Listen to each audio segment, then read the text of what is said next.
Esta noche vamos a estudiar un tema muy bonito, muy especial, y tiene que ver precisamente con el predicar la palabra del Señor. Tengo unas diapositivas que quiero exponer acá.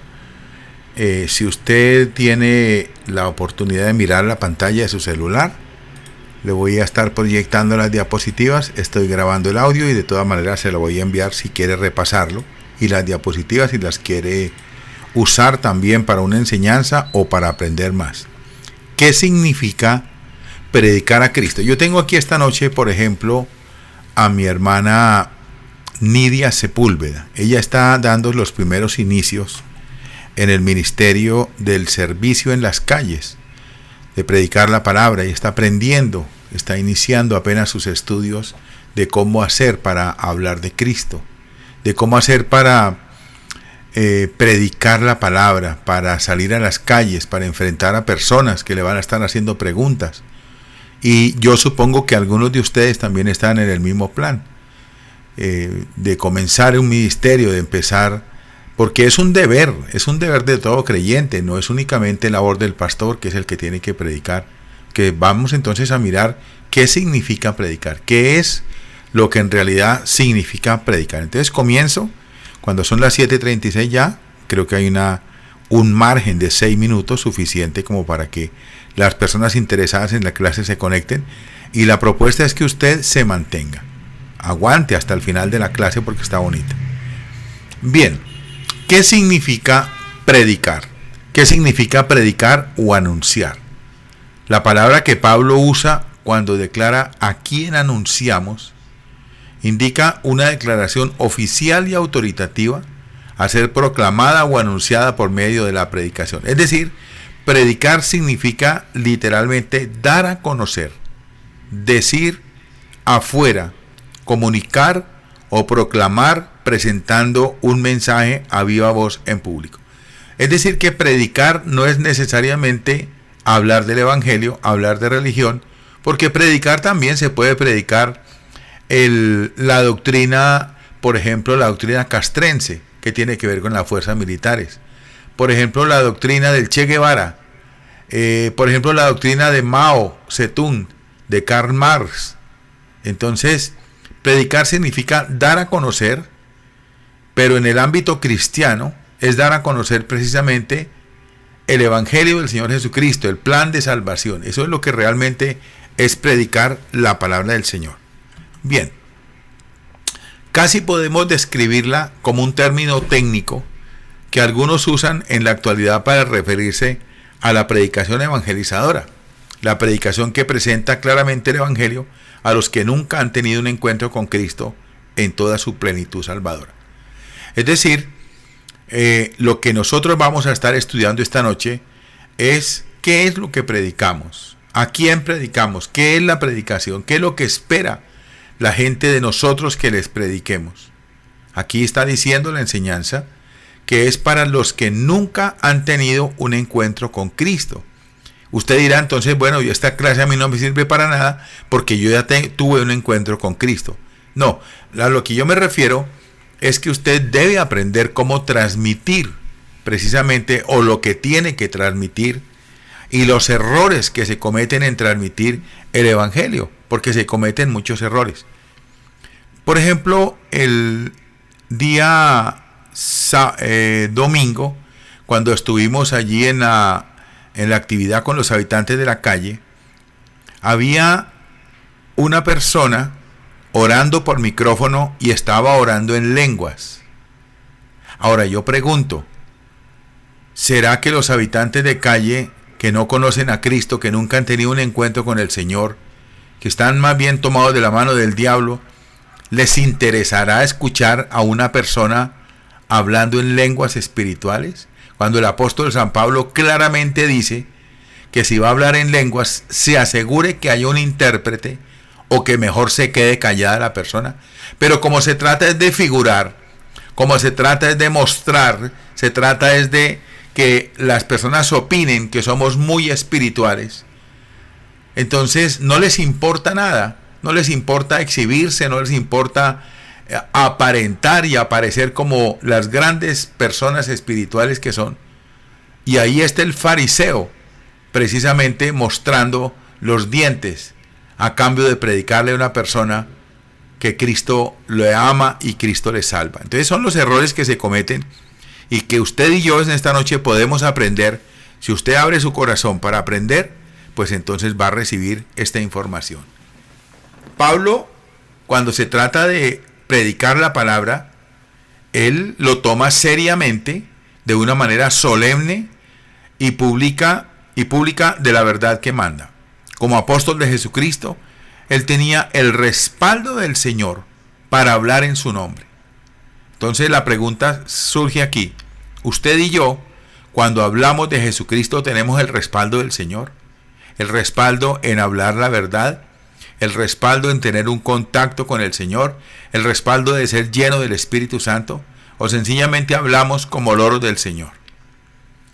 Pablo era un embajador de lo alto. Note usted que alto está escrito con mayúscula, con la misma misión que los demás apóstoles, viajando de ciudad en ciudad para gritar a los cuatro vientos el mensaje que Jesús le encomendó en 2 Corintios 5:20. Su misión, nada menos que presentar a Cristo a toda la humanidad perdida y a aquellos que estaban en guerra con Dios. Menuda responsabilidad. Hoy en día, esa responsabilidad para nosotros se nos hace muy fácil predicarle a hermanos de otras iglesias. Esto es como lo más común.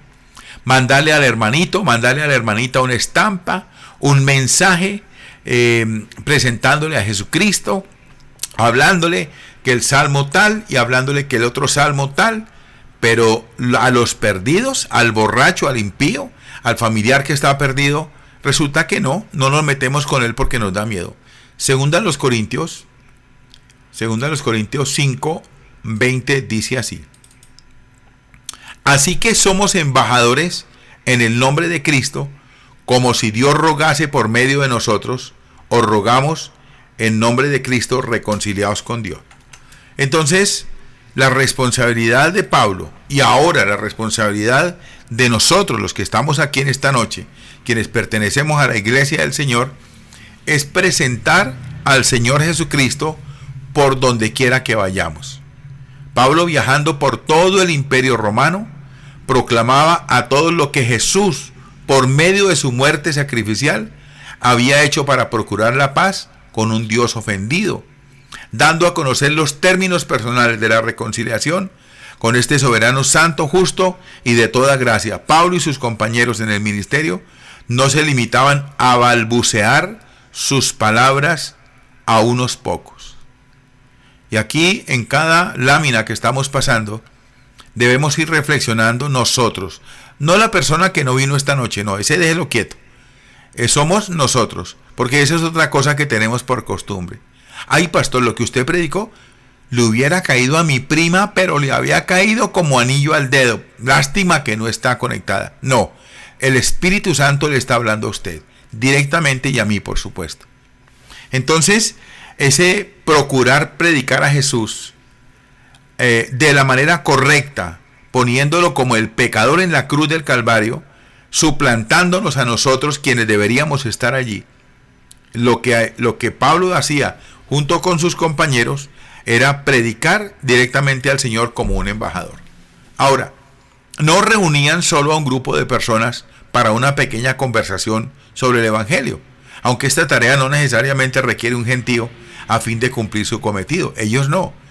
Ellos trataban de buscar la mayor cantidad de aglomeración de personas para buscar que escucharan la palabra del Señor.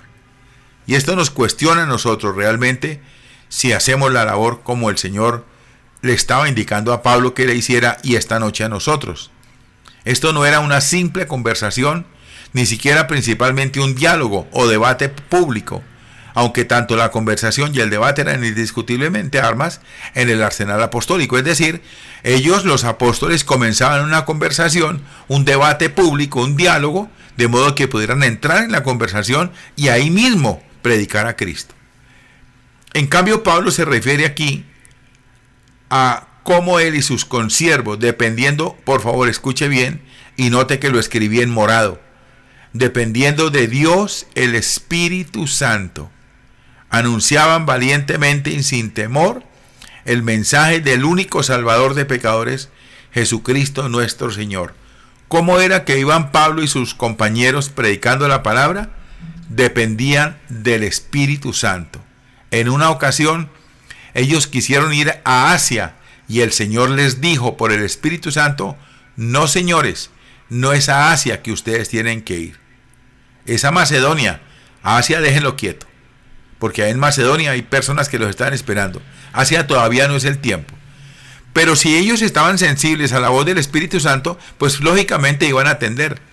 Y el problema de nosotros es que queremos muchas veces hacer las cosas a nuestra manera, ir donde nos dé la gana, sin escuchar al Espíritu Santo, que muchas veces nos va a prohibir ir a un lugar o predicarle una palabra y mandarnos más bien donde haya gran necesidad. Ahora, ¿qué significa predicar a Cristo? 1. El mensaje y la persona. Esta declaración acerca de Jesús es el deber central del siervo auténtico del Señor. Entonces, ¿qué significa en realidad? Predicar a Cristo es proclamar las grandes verdades y las implicaciones profundas de su persona gloriosa y obra redentora consumada en lugar de los pecadores en la cruz del Calvario, dándolo a conocer tal como es, presentado a través de todas las Escrituras. El mensaje que se lanza es el fabuloso propósito divino de salvación en Cristo.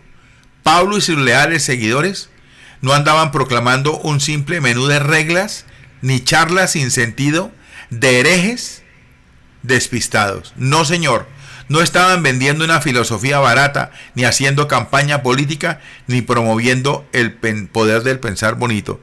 Entonces yo no sé si usted nota en esta noche la gran diferencia de lo que hoy en día se predica en las calles, en los púlpitos, en las iglesias, en comparación a lo que predicaba Pablo y predicaban sus compañeros. Ellos no tenían nada que ver con charlas sin sentido. Ellos no tenían nada que ver con filosofías baratas. Ellos no iban a hacer campañas políticas. No mostraban una manera de pensar. No disimulaban. Ellos no aparentaban tener la unción porque verdaderamente la tenían. Hoy estamos viviendo una crisis en la iglesia porque no se predica a Cristo como la Escritura nos lo pide que lo hagamos. No se trataba de ellos mismos. Hoy en día, la mayoría de los que predican la palabra se enfocan en ellos mismos, en sus propios testimonios, en sus propias estrategias. Ellos no se trataba de ellos mismos ni de ejercer la imaginación del predicador. Predicar no es un juego de especulaciones sobre jerarquías celestiales o poderes angelicales. Para nada. Era más bien un rechazo a las trampas de teorías superficiales que solo encienden y juegan con las mentes carnalmente curiosas. Hoy en día es fácil embolatar a la gente con promesas, con la falsa evangelio de la prosperidad, prometiéndoles cosas, que pueden pecar, que pueden vivir sin casarse y no les va a pasar nada, que si Cristo viene no importa, se va a llevar a todos, cuando esto no es verdad. Tristemente, el evangelio de hoy es un evangelio liviano, porque cuando hablamos de pecado la gente se va para otra iglesia donde no hablen de pecado. Cuando hablamos de autoridad, cuando hablamos de mayordomía, la gente no le gusta el tema, y como ahora hay dónde escoger, tanto dónde escoger, pues entonces las personas se van al sol que más les alumbre, a la manera como a ellos les parezca bien. Los ministros del evangelio proclaman a una persona viva, que es la fuente de toda vida verdadera, en quien radica la esperanza de gloria, la única satisfacción de las necesidades más profundas de los hombres pecadores. Esa persona es Jesucristo, el Hijo encarnado de Dios, el único redentor de los escogidos de Dios.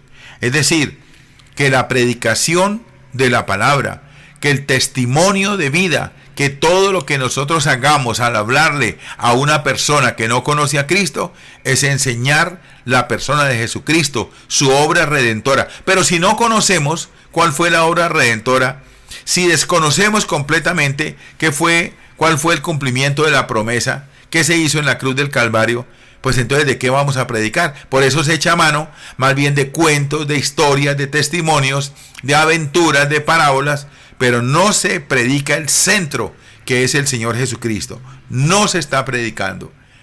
Recordemos que Pablo ya lo ha presentado en algo de la cristología más elevada y luminosa del Nuevo Testamento, declarándolo ser el Hijo amado de Dios, el cual nos ha librado de la potestad de las tinieblas y trasladado al reino de su Hijo amado, en quien tenemos redención por su sangre y perdón de pecados. La cristología es la parte de la teología que se relaciona con la persona, naturaleza y la obra de Cristo. Y si nosotros nos pusiéramos a estudiar, como dice acá, la persona, la naturaleza y la obra de Cristo, ¿sabe cuánto gastaríamos?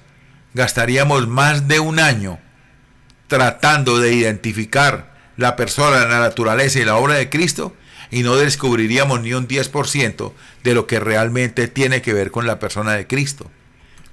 Por eso yo quiero felicitarle esta noche, porque usted está interesada en aprender. De hecho, en esta noche, usted en esta clase está, no porque esté aburrido, está aburrida, porque no tenía nada más que hacer, porque a usted le interesa realmente lo que tiene Dios planeado con su vida. Ahora, ¿qué era lo que decía Pablo y qué es lo que nosotros tenemos que hacer al predicar a Cristo? Él es la imagen del Dios invisible. Es decir, si Dios es invisible, Cristo es la imagen de ese Dios invisible.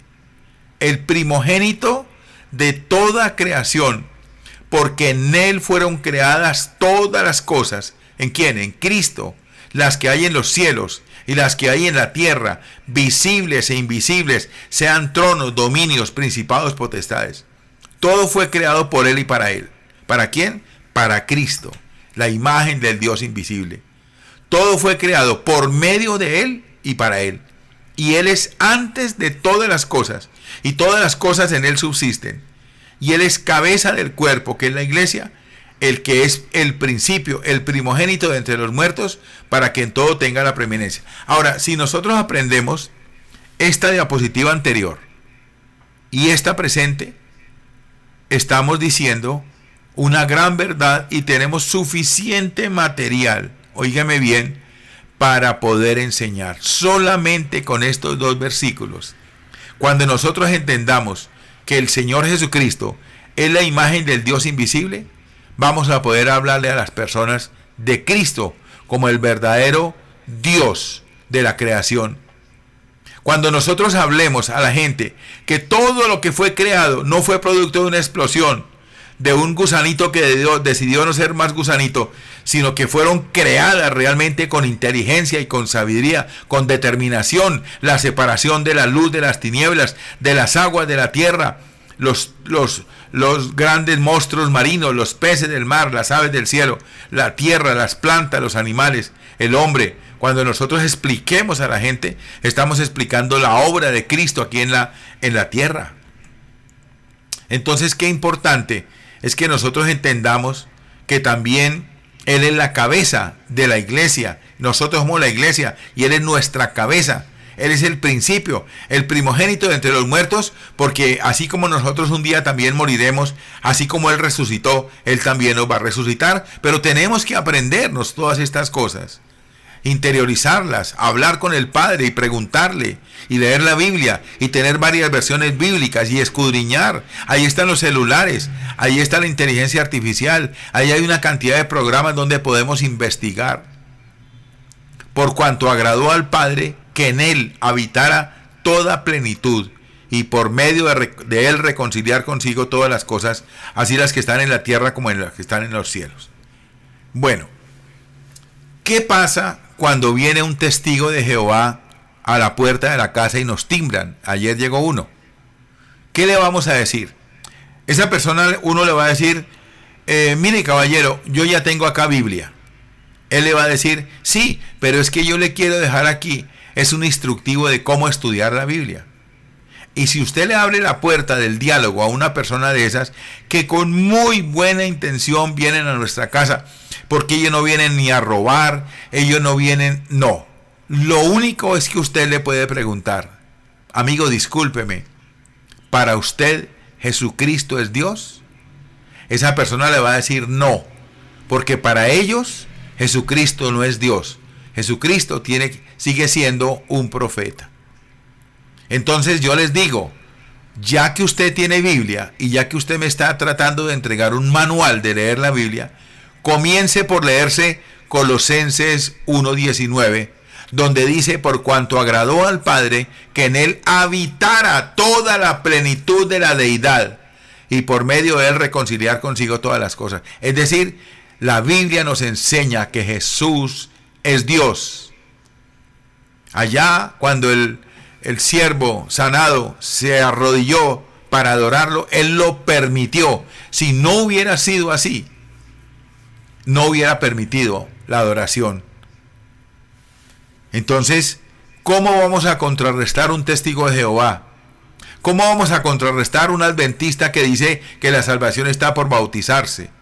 ¿Cómo vamos a contrarrestar a un musulmán que dice que al morir le será entregado un cielo con 72 vírgenes? ¿Cómo vamos nosotros a enseñar a esas personas? Y así fue como al Padre le pareció perfecto que en él, en Jesucristo, residiera toda la plenitud. Dios, Jesucristo es Dios.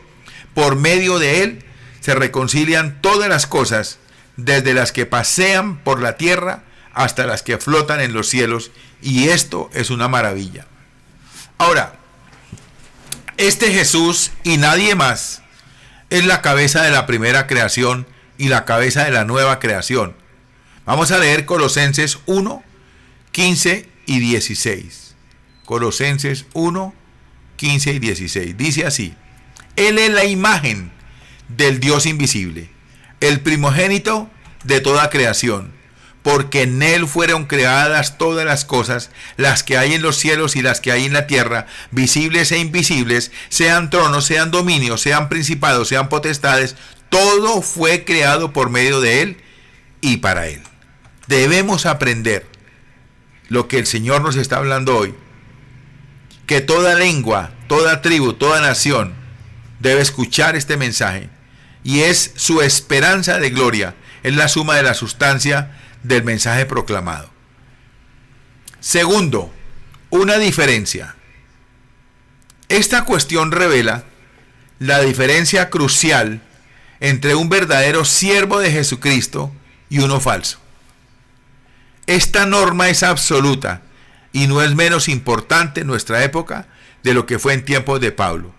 Desde muchos púlpitos del mundo se siembra mucha paja en lugar de semilla, y el pueblo es alimentado con los residuos de una religión hecha por el hombre en lugar de la verdad centrada en Cristo a través de los sermones saturados de Cristo. Es una verdad lo que estamos viviendo. Ni Pablo ni su equipo habrían estado en algo así ni aunque les pagaran. Cuando Cristo se queda en un rincón olvidado, adiós a la verdadera religión. Se cubre todo con una neblina de confusión mística. El agua que se ofrece a los pecadores promete saciar la sed, pero en realidad es un veneno mortal disfrazado. Esas enseñanzas nos llevan a la salvación. ¿Cuáles enseñanzas? Que las almas en el purgatorio interceden por nosotros, que hay almas en el purgatorio, que cuando un niño muere va al limbo, que usted ofrece, que usted tiene una protección cuando se pone los 4 dedos de la mano derecha en la frente, en el estómago, en el hombro derecho y en el hombro izquierdo. Eso es lo que se enseña, que si usted tiene un hilo con varias pepitas y repite bastantes veces rezos aprendidos de memoria, entonces usted va a agradar al Padre cuando Él claramente dice: cuando vengan a hablar conmigo, hablen con palabras normales. Mateo 7:7. Todo esto es lo que se enseña, y nos da mucha tristeza lo que pasa en los noticieros. La gente frente al hospital donde tienen a ese señor Francisco que se está muriendo, la gente está allí pasando las pepitas, pensando que pasar por pepitas ese hombre se va a salvar. Cuando Cristo es proclamado, se pone en claro que lo único necesario para la salvación, en el sentido más pleno y más completo, se encuentra solo en Jesucristo. Óigame bien. Y en ningún otro. por favor escuche, y en ningún otro más que Jesucristo de Nazaret hay salvación, porque no hay otro nombre bajo el cielo dado a los hombres en que podamos ser salvos. Hechos 4:12. Vamos a aprendernos de memoria esta cita bíblica. Y en ningún otro más que Jesucristo de Nazaret hay salvación, porque no hay otro nombre bajo el cielo dado a los hombres en que podamos ser salvos. Hechos 4:12. Hoy, a pesar de tanta predicación de la palabra de Dios, Roma persiste en proclamar a José Gregorio Hernández, un médico que lo atropelló en Venezuela, uno de los dos únicos carros que habían, como Salvador, sanador y santo. ¡Qué herejía, señoras y señores! Piense por un momento, por favor, lo que estoy diciendo.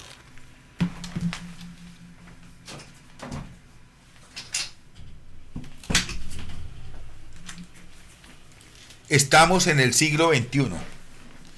Estamos en los días en que la ciencia ha avanzado y ha evolucionado de una manera tan impresionante, tan importante, donde la tecnología nos abruma, donde el conocimiento se puede adquirir, y todavía a estas alturas de la vida, un señor que se está muriendo en un hospital de una neumonía, que ha enseñado las herejías más atrevidas en la faz de la tierra, todavía muriéndose y todavía proclamando a un médico que no tiene la culpa, porque el médico fue buena gente, pero él no tiene la culpa, porque él murió atropellado por un vehículo y a lo mejor no cobraba las facturas de las medicinas, de las consultas, y lo están declarando santo a nivel de Jesucristo, a nivel de intercesor, a nivel de sanador, a nivel de salvador. Dios tenga misericordia de aquellos que siguen proclamando, a personas que pasaron por esta vida y siguen predicando y siguen haciendo todas las cosas que hacen, la invocación de demonios, de espíritus de muertos y todas estas cosas. Y cuando digo Dios tenga misericordia, no es que cuando se mueran Dios los salve, no, que tenga misericordia y ellos puedan oír en estos días que Jesucristo es el único intermediario entre Dios y los hombres. Este Cristo, tan glorioso en su persona y tan perfecto en su obra, el Dios encarnado, el pacificador sangrante, el gobernador imperial del universo, es Él, nadie ni nada, sino solamente Él es a quien predicamos, no simplemente a su doctrina, sino a Él mismo. No sacamos nada con predicar doctrina. Por eso esta noche estamos aprendiendo que la predicación de nuestra palabra, que la enseñanza, que el testimonio, siempre tiene que estar involucrado la persona del Señor Jesucristo como el ejecutador, el ejecutante de todo lo que nos pasa, de todo lo que nos acontece. Y no solo fue predicado por Pablo, sino también por todos sus colegas. Este Cristo es el único y total objeto de la proclamación. Y si Él va a ser la esperanza de gloria, con razón se gozaban en proclamarlo amplia y extensamente en cada ocasión posible. La predicación apostólica era precisa y definitiva. Cristo, el único libertador, confiere perdón por su sangre, pureza por su espíritu y perfección por su promesa y presencia, asegurando defensa por su poder, consuelo por su compasión y la esperanza de gloria por su residencia en el corazón creyente. Este es siempre el mensaje del Evangelio. Encontramos este mensaje en la enseñanza de nuestro Señor mismo, al igual que de sus discípulos. Tercero, el ejemplo de Cristo. La predicación de Cristo. Puede parecer extraño afirmar que Jesús se predicó a sí mismo, pero hacerlo no tiene nada de extraño, ni es él interiormente arrogante por hacerlo, de ninguna manera. Si yo me predico a mí mismo, ahí sí soy un arrogante, pero Cristo tenía todo el derecho de predicarse a sí mismo. Como el Hijo encarnado de Dios, solo Él tiene el derecho. A Él se le requiere que se proclame a sí mismo. Por eso lo encontramos hablando a otros largo y tendido acerca de sí mismo. Consideremos dos pasajes claves. El primero se encuentra en el Evangelio según San Juan capítulo 5. Registra que nuestro Señor tuvo a bien sanar a un hombre junto al estanque de Betesda en el día de reposo.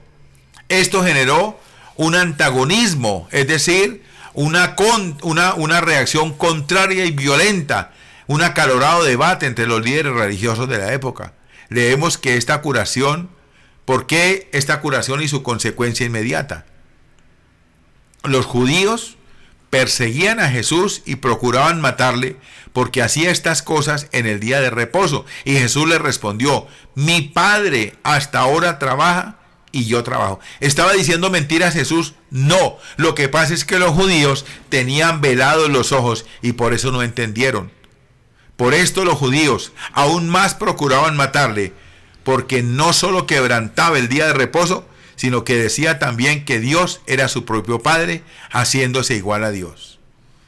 Acto seguido, al validar su igualdad innegable con su Padre, nuestro Señor les dice a estos líderes: el Padre que me envió ha dado testimonio de mí. Nunca habéis oído su voz, ni habéis visto su aspecto, ni tenéis su palabra morando en vosotros, porque a quien Él envió, vosotros no creéis. Escudriñad las Escrituras, porque a vosotros os parece que en ellas tenéis la vida eterna, y ellas son las que dan testimonio de mí.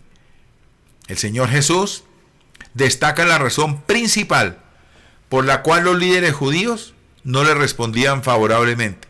No era porque les faltara información. Por cierto, que contaban con la información correcta en los oráculos de Dios, en los escritos de Dios, pero los entendían mal.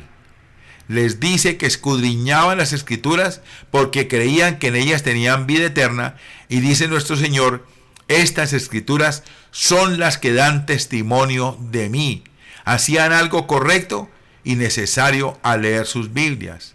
El tema es que cuando leían, lo leían a manera de crítica, a ver qué encontraban allí para sacarle pelos a una letra, pero nunca la interiorizaron, nunca pidieron a Dios ayuda para leer la palabra. Y si nosotros leemos la palabra sin pedir ayuda del Espíritu Santo, las interpretaciones que vamos a tomar de las citas bíblicas serán completamente erradas. ¿Hasta cuándo el Señor nos tiene que decir que si no hay un intérprete para hablar en lenguas que interprete las lenguas, nosotros no lo hagamos? Entonces encontramos al hermano hablando en lenguas, pero su testimonio deja mucho que desear como cristiano, pero él tiene que aparentar que habla en lenguas, como ya lo dijimos. No obstante, siendo lectores y maestros diligentes del Antiguo Testamento, ellos fallaban cuando se trataba de comprender lo que leían. Esto no era un error insignificante de interpretación bíblica, sino un error que lleva al alma a la condenación. Hay un tal Nicodemo en el capítulo 3 de San Juan, que se le escapaba a la mujer de noche, se escondía para que no lo vieran sus compañeros fariseos, del grupo de la secta de los fariseos. Se les escondía, se iba a escondidas y le llegaba al Señor Jesús a medianoche y le tocaba la ventanita: Señor, ¿podemos hablar? Y el Señor: claro, mi hijo, pase, ¿qué necesita? Pastor, enséñeme doctrina. ¿Por qué las obras que usted hace son tan maravillosas? Yo creo que las hace de parte de Dios. Dígame cómo entro al cielo. Y el Señor Jesús, con toda su paciencia, a un maestro de la ley le pregunta: ¿y usted, siendo maestro de la ley, no sabe todavía que tiene que nacer de nuevo? Los oídos cerrados. Parece ser que Nicodemo se debió convertir al Señor, porque allá en la muerte del Señor Jesús lo encontramos acompañando ese momento crucial de la muerte del Señor y su sepultura. Su estudio del Antiguo Testamento erraba totalmente en el blanco, porque no se centraba en el actor principal. Hoy en día nosotros vemos en los documentales que nos muestran sobre Israel, hay un grupo minúsculo de esos hombrecitos que se visten como pingüinos, de negro y blanco, y usted los ve metidos en la sinagoga, tienen los ojos cuadrados, tienen las gafas gruesas, estudiando la letra, el Antiguo Testamento, y están ahí estudiando, aprendiendo de memoria y dando cabezazos, porque eso es la manera como ellos estudian. pero ¿tienen a Cristo en el corazón? No, porque no lo han aceptado, porque no han entendido, porque sus ojos están velados, porque son endurecidos de corazón y la palabra no les ha hecho mella en ellos, porque siguen estudiando sin el Espíritu Santo, porque ni siquiera creen en el Espíritu Santo. Su estudio del Antiguo Testamento erraba totalmente el blanco porque no se centraba en el actor principal. ¿Y quién es el actor principal de nuestras predicaciones? El centro de la palabra, Jesucristo de Nazaret. Eran como hombres que estudiaban el sistema solar haciendo uso de diagramas exactos, pero sin reconocer jamás la centralidad del sol y sin disfrutar su luz y sentir su calor. Todos sus esfuerzos no los llevaban a ver a Jesús como el Mesías, no los impulsaba a agarrarse de la salvación que hay solamente en Él. Nuestro Señor les dice en términos contundentes que si ellos hubieran comprendido correctamente lo que leían en sus Biblias, hubieran acudido a Él para ser salvos, porque es Él de quien hablan las Escrituras. Ellas dan testimonio de mí. La Biblia en su totalidad, las Escrituras del Antiguo, al igual que las del Nuevo Testamento, son la revelación total de Dios el Hijo. Jesús les dice a estos hombres ilusos y airados que una lectura correcta del Antiguo Testamento los hubiera llevado a ver claramente que Él era el Mesías prometido por Dios. La Biblia es un libro cerrado para los que no comprenden su enfoque principal. Cuando alguien se vuelve al Señor, el velo le es quitado, pero hasta entonces el velo permanece. Y conozco a muchos que me dicen: pastor, yo me he leído la Biblia 3, 4 y 5 veces, pero no se han convertido, porque la han leído como un libro histórico, como un libro geográfico, como un libro para adquirir cultura, o sencillamente para decir que la han leído 3 veces. Cristo el Señor reitera que Él es el corazón palpitante del Antiguo Testamento y su tema principal, cuando en este mismo capítulo les dice a sus opositores: no penséis que yo voy a acusaros delante del Padre. Hay quien os acusa, Moisés, en quien tenéis vuestra esperanza, porque si creyeseis a Moisés, me creerías a mí, porque de mí escribió él. Pero si no creéis a sus escritos, ¿cómo creeréis a mis palabras? Juan 5, 46, 47. La tragedia era que estas gentes, a pesar de su minuciosa exploración de los escritos sagrados, nunca habían encontrado la pista que los hubiera llevado a su meta. La meta a la que apuntaban era la vida eterna, pero esa vida solo podía ser recibida a través de aquel de quien dan las Escrituras testimonio, de Jesús de Nazaret. Leon Morris concuerda diciendo: leído correctamente, el Antiguo Testamento conduce a Cristo, pero los escribas de su época, con su reverencia inflexible por la letra de las Escrituras, no entendían la cosa maravillosa que decían, y por tanto no podían reconocer a aquel hacia quien esas Escrituras señalan. Y yo quiero comparar esta noche aquí a quienes asisten al grupo de oración y se pierden la enseñanza porque en este momento tienen el celular prendido, mostrando que están conectados, pero tienen sus ojos en un televisor que les está distrayendo para las cosas del mundo. B. En el camino a Emaús. Consideremos ahora un pasaje del Evangelio de San Lucas. Después de la muerte de Jesús, los discípulos estaban completamente desanimados y era normal, y cualquier mención de la resurrección le parecía a ellos como una ilusión. Lucas 24:11.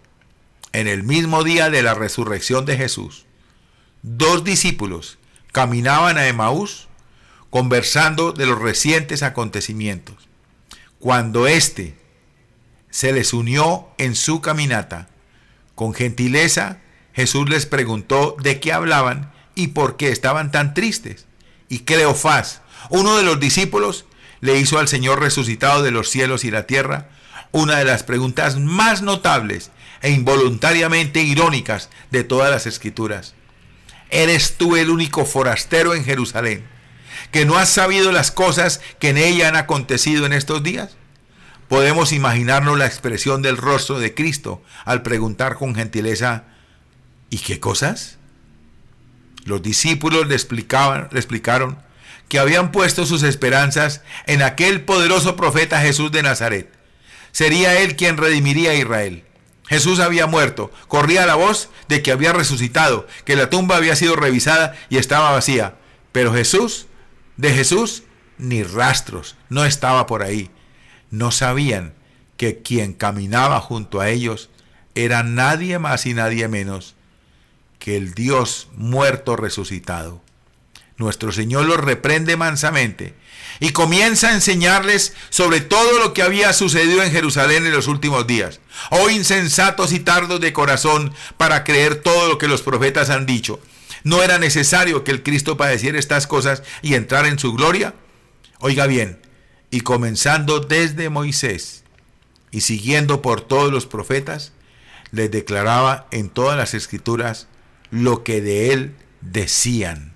Comenzando desde Moisés, desde la propia zarza que no se consumía, es un tipo de Jesús. ¿Qué sermón habría sido este? Entre todas las conversaciones que nos hubiera gustado escuchar, seguramente hay pocos creyentes y menos predicadores que no les hubiera gustado ser la cuarta persona en el camino de Emaús. Podemos imaginarnos cómo el Señor habrá llevado a estos hombres a pensar en ese hermoso pasaje, el cual por medio de tipos y sombras, profecías y predicciones se refería a él. Podía haber comenzado con Génesis 3:15 y aquella maravillosa promesa presentada en lo que a menudo es llamado el protoevangelio. Este diamante glorioso, brillando en la inmundicia de la maldición sobre la serpiente, de que habría una semilla de mujer que aplastaría la cabeza de la serpiente, aunque al hacerlo sentiría la herida del dragón en el carcañal. Les habrá mostrado luego que el Cristo era la semilla prometida a Abraham, en quien todas las familias de la tierra serían bendecidas. O les habrá contado la historia de Abraham ofreciendo a Isaac su hijo, su único hijo, destacando todas las similitudes de la acción con Dios y con Cristo. Les habrá explicado la expectativa de Jacob de que el cetro de Judá no sería quitado hasta que viniera, en Génesis 49:10. ¿Qué ecos del carácter y llamado mesiánico habrá encontrado en José, el preservador, y Moisés, el libertador y el gran profeta de su pueblo? ¿Cómo habrá explicado el profundo significado del Cordero Pascual? ¿Qué significado encontraría en la gran riqueza de los sacrificios y rituales que encontramos en Levítico? ¿Qué les diría de la serpiente ardiente levantada a la que aquellos que alzaban sus ojos no morirían, sino que vivirían? ¿Qué significancia encontraría en la profecía de Balaam, que de Jacob saldría una estrella y que un cetro se levantaría de Israel, uno que destruiría a sus enemigos y sería dominador? ¿Qué presagios vería en los jueces y libertadores de Israel? ¿Qué rayos de luz le revelarían los tratos de Dios de gracia con David? ¿Qué vería en las expectativas constantemente destrozadas del pueblo de Dios al poner su esperanza en la línea de David, que reinaría para siempre, vez tras vez confesando, no es este, no es este, no es este, y el creciente sentir de los profetas de que estaban buscando algo mucho más glorioso de lo que esperaban? ¿Qué maravillas de la fidelidad divina les habría demostrado en el cuidado del pacto del pueblo de Dios y la línea de David? Habría sido maravillosamente vindicado el perseverante Job en su expectativa fiel de que sus ojos verían a Dios. ¿Qué riqueza de instrucción habría tomado Cristo de los cantos de Israel, encontrando testimonios constantes de su persona y su obra? ¿Con qué percepción aguda les habría hablado del siervo sufriente de Isaías o del hijo del hombre de Daniel? ¿Con qué ricos compases habrán figurado el fiel Jeremías y el exiliado Ezequiel en su discurso? Comenzarían los profetas menores a hacer oír sus cuerdas mayores al revelarles las glorias de su nombre como ellos las habían anunciado. Habrían cobrado vida las penas y las alegrías de Oseas cuando se las explicaba. Habría de pronto cobrado significado en el esquema eterno las severas advertencias de los valientes profetas, la experiencia de Jonás. ¿Qué habría aportado a su enseñanza? ¿Obtuvo Belén Efrata un brillo de Miqueas que nunca había dado? ¿Habrá resplandecido la fe de Habacuc con más nitidez que nunca? Estamos hablando, señoras y señores, del sermón que le predicó el Señor Jesús a dos discípulos que iban camino de Emaús.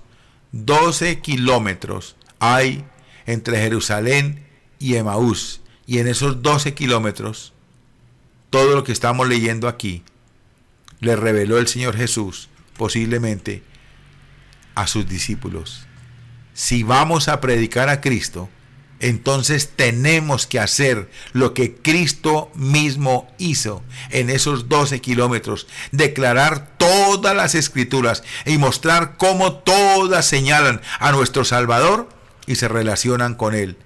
Nuestro Señor reiteró esto cuando dijo: estas son las palabras que os hablé, estando aún con vosotros, que era necesario que se cumpliese todo lo que está escrito de mí en la ley de Moisés, en los profetas y en los salmos. Jesús nos muestra que la totalidad de la palabra de Dios testifica que Él es el Hijo de Dios, el Cristo prometido, el glorioso Redentor. Jesús dice que Él es el glorioso propósito y el cumplimiento definitivo de todo lo que habían expresado los escritores del Antiguo Testamento. Él es el punto principal y el tema central de las Sagradas Escrituras. Como nuestro modelo para el ministerio, Jesús nos muestra que la esencia de la predicación es la predicación de su propia persona, y los apóstoles siguieron sus pasos. Querido, querida, vamos a seguir nosotros también los pasos de Pablo y de sus discípulos, quienes predicaron a Cristo, o vamos a seguir predicando tonterías, o vamos a seguir predicando promesas falsas, falsa prosperidad, falso perdón, falsa salvación.